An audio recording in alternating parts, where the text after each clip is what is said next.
Hi everyone, welcome to my vlog. It is Monday, it's 8:15, 8:20. I just parked in the work parking lot. I'm actually dead. I didn't sleep 8 hours yesterday. And I don't know how I drove here because I feel like I was sleeping the whole time. Like my eyeballs were not even fully open. But I'm here, I'm safe. I'm gonna go inside to start my work day. I know I have 2 patients today at least. We'll see how I survive the day. I also forgot to make breakfast. I just don't know what's been going on with me today.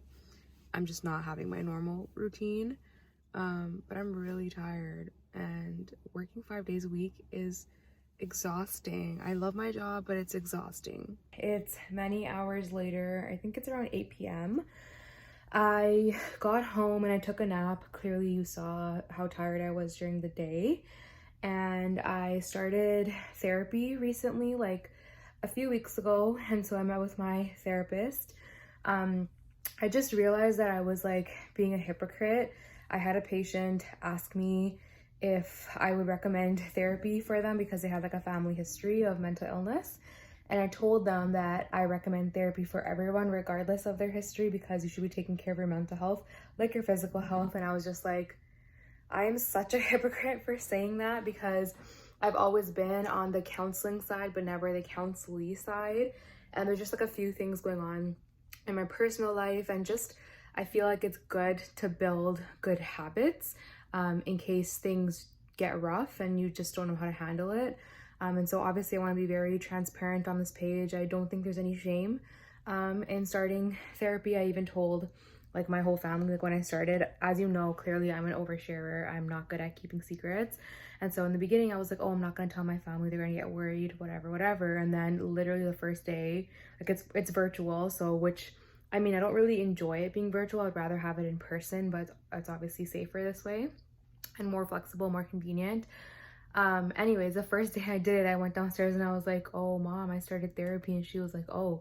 And I was like, yeah. And she was like, oh. And that was basically it. She was like, is it helpful? And I was like, yeah. And so that's what I did today. I had a good session with my therapist, who is fabulous. And then I have to wrap a gift. We're doing Secret Santa for my job tomorrow. And I somehow have organized all of the gift giving and the holiday lunch and everything. Don't ask me how, but I did. And now I have to wrap the gift for the person I'm giving as Secret Santa. Now I have to wrap the gift which I'm giving as part of Secret Santa. I'm really bad at wrapping. I'm gonna do that. I'm gonna put on a face mask first while I wrap, and then I'm gonna take a shower, and then I'll probably maybe either read or watch some TV, and then gonna go to sleep because I would like to have 8 hours of sleep tomorrow. And yeah, that's about it. I had 2 patients today. One of them did not show up, but I'll tell you about it anyways. So the first one, it's a patient that I met last week. They had an amniocentesis that confirmed Down syndrome in their pregnancy, and they are my first family that's actually continuing a pregnancy after almost any diagnosis. I've had one family continue after triple X syndrome or trisomy X, and this family is most likely going to continue after their Down syndrome diagnosis, which I was ecstatic about. Not that I'm biased, I do not judge people when they don't, but my thesis, as some of you might know, was talking to parents of children with Down syndrome. So I feel like I have a bit of a soft spot for them, especially knowing what's most helpful for parents at this stage. What kind of resources would they need, what kind of support would they need, and I just having the ability to finally give that to someone, give my knowledge to someone. And I think they really appreciated it as well, so that was nice. So I met with them today to talk about, the confirmation, the diagnosis. And then the second appointment, the person that didn't show up has a family history of cystic fibrosis, and they're not pregnant, so I wasn't really concerned that they didn't show up. If they want to reschedule, that's fine. It's just going to be another 3-4 months of waiting. The other thing I wanted to say, I've been talking to a lot of people about this. If you're interested in genetic counseling, this might be something that you're hearing about often, or kind of just in the back of your mind, is often people that are not in my position seem to think that genetic counselors have a lot of sway in whether families continue or end a pregnancy with a diagnosis. And I've been talking to my colleagues about this more recently, and I truly don't think we have as much sway as people think we do. Like I said, almost every single diagnosis that I've given out has resulted in termination of pregnancy. And I obviously try to be as neutral, as balanced as possible for all of these things. But most people, before they even come see me, before they even log on for our appointment, already have an idea of what they would do before they get the diagnosis, whether that be Down syndrome, whether that be trisomy 18, trisomy 13, whatever it is. People have already done their research before they see me, or they have like preconceived notions or, you know, different social experiences of people with disability in general. And so honestly, I very rarely ever actually like talk about the decision-making process with the person. Like I'll tell them about, most of the time it's more of like, okay, they've just already decided they want to terminate the pregnancy, and like what's the next step, what kind of procedure would they like. That's where more of my counseling comes in. And in the beginning, whether they would want to do any testing, and if they do, what do they think they would do if it came back positive. And I've had people that come to me and they say, like, and they right off the bat, they say, oh, I know that I would continue this pregnancy no matter what. Or I know that I would stop this pregnancy if it was severe. Or they say, if any abnormalities picked up, I'm going to stop this pregnancy. People kind of already have their mind made up. They've already talked to their partners, talked to their family members. And sometimes I feel like no matter what I say, it's not going to really change someone's opinion. And maybe that's also a good thing. Maybe I'm good at my job that I'm not saying something that will change someone's opinion. Like if they come in with something, then they already have made a decision that's best for them, best for their scenario, best for their family, and that's fine. I just have to support them regardless, unconditional positive regard, which you learn in grad school. But that was a completely long rant, but something that I've just been reflecting on more and more as I think I'm just getting more experience, getting more positive amniocentesis results and things like that. So I just thought I would share. Let me know what your thoughts are. If you're in grad school right now for genetic counseling, or you're a genetic counselor, or you're just kind of interested in these kinds of topics of how genetics and disability and all of these things kind of intertwine, let me know what you think.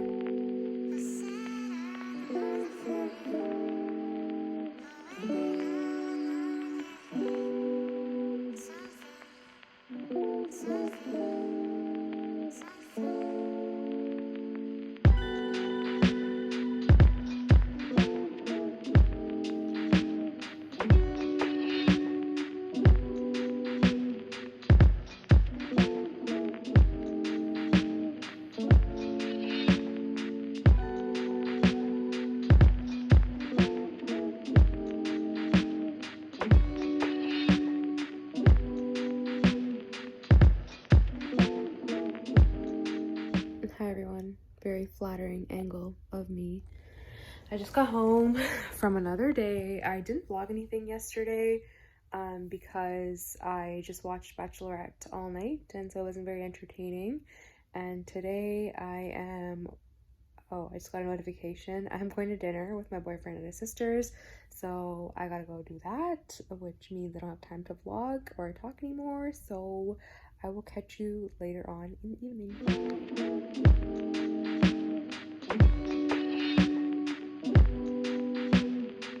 Hi everyone, I feel embarrassed. It's Friday. The week has basically just like slipped out of my fingers, and I haven't been able to vlog for the last couple of days. It is 8:14, so I start work at 8:30. The drive was like so nice today. It only took me 30 minutes. Usually it takes 45-50. And so I have one patient this morning, and it's preconception.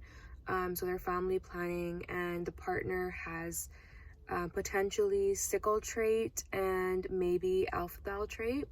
And then I think both the patient and the partner are going to be there, and then kind of just telling them what is the chance for your children together to have XYZ, but then obviously offering like confirmatory DNA testing because the test they have right now is kind of like a screen. So far I had the preconception cystic fibrosis family history. I had a prenatal cystic fibrosis family history. I had that person who had the Down syndrome diagnosis. I had yesterday an absent nasal bone. And then I had one more on Wednesday, but I don't remember what it was. But yeah, that's basically what I've been doing so far. I'm excited for the weekend. I'm exhausted. I clearly didn't sleep that well. And I don't know what my plans are for this evening, but we'll see where the day takes us. I think it's gonna have to be like a 2 coffee or a 2 latte type day on Fridays. I usually treat myself to Starbucks in the morning for breakfast, but I just didn't feel like getting Starbucks today. It's so expensive because I have to buy myself a drink and like breakfast, and it gets like $10, and I'm like, what the hell? Like, I'm not spending $10-15 every week on Starbucks like for one meal. And so I did not do that today. I just made my own breakfast, but throughout the day there's Starbucks in the hospital, so I'll probably just treat myself to that. But because it's the holiday season, like there's been so many treats at work. Like yesterday we got like a whole goodie bag from our geneticist as like a holiday gift, and it had like cookies and chocolate and lottery cards and all this other stuff in it. And then we got like a Starbucks snack from one of the labs that we work with. Somebody brought cookies from Tim Hortons the other day. So like it's just been like a lot of sugar that's been going on, a lot of like outside food. And honestly, I've been trying to eat healthier. I started personal training, and I'm trying to eat healthier in general. And when I eat unhealthy food, I realize it makes my stomach hurt. Like I just don't digest it that well. And I've been trying to like decrease my lactose intake. And so when I have like regular milk, it also makes my stomach hurt. Anyways, it's 8:17. I should probably go inside. I'll catch you at the end of the day.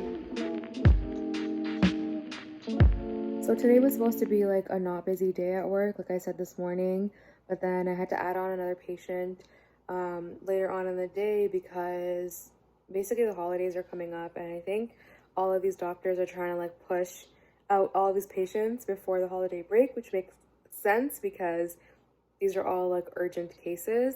And so I met with this person who didn't realize she was pregnant until she was like 16 weeks along. So what is that, 4 months pregnant? And now her pregnancy is a high risk for a chromosome condition, and she wants to do an amnio, and she would terminate if it was confirmed.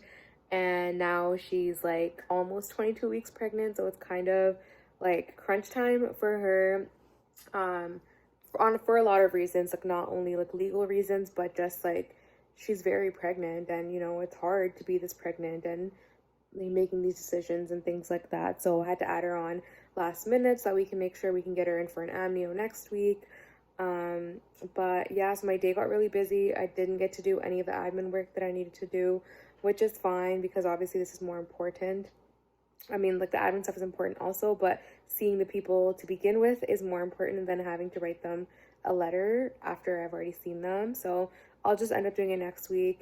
I was supposed to go to Toronto's Christmas market this evening, but COVID is a thing and it is stressing me out a little bit. And I just don't know how comfortable I feel doing certain things. My cousin is supposed to get married the first week of January. We're supposed to travel to Dominican Republic, and I feel like I need to try to prevent myself from getting COVID so that I can go to this wedding. This is the 3rd time that we have rescheduled this wedding, and so I'm kind of just trying to not do anything until then anyways. And yeah, basically I'm just gonna sit at home for the rest of this Friday night. So I'm gonna end the vlog here this week. I don't even know if it was interesting, but honestly, this is how my weeks are most of the time. Like some days I have a lot of time, I just watch TV and do nothing, and then other days I don't even have time to like pick up the phone and record myself. So I hope you enjoyed this vlog. It was really realistic, a week in my life. If you want to see more of my content, definitely subscribe to my channel. If you enjoyed this video, give it a huge thumbs up, and I will see you next time. Thanks for watching. Bye.